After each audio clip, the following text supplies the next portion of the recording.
Since the Russian invasion of Ukraine began, people around the world are watching the war unfold right on their phone screens. Countries with open access to social media platforms like Twitter, Facebook, and YouTube are able to receive instant updates on what's going on in nations overseas. Now, TikTok is changing the content and the context of social media, and especially how people are looking at Russia's war on Ukraine. Our Ellis Chandler has more. Although TikTok is spreading information in a fast manner, not all of what is on the screen is true, and that includes news around Russia's invasion in Ukraine.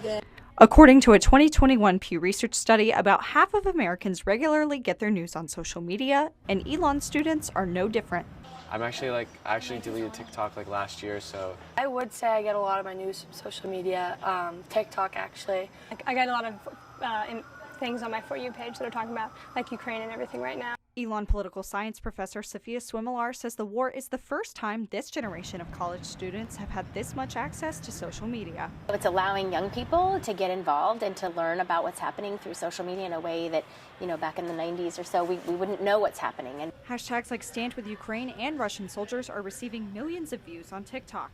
Swimilar says seeing those injured or fleeing Ukraine in real time puts college students closer to the conflict and creates a competition of narratives. hopefully that means people would pay attention more and maybe care more because they're hearing about it more.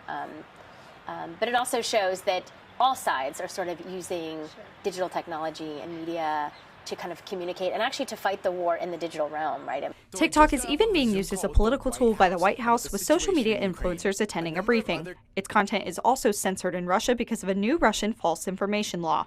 Elon journalism professor Amanda Sturgill says people often look at having video as proof that something is true. Just because information comes from someone who's in a position of power doesn't mean that it's information that's not being used to manipulate you.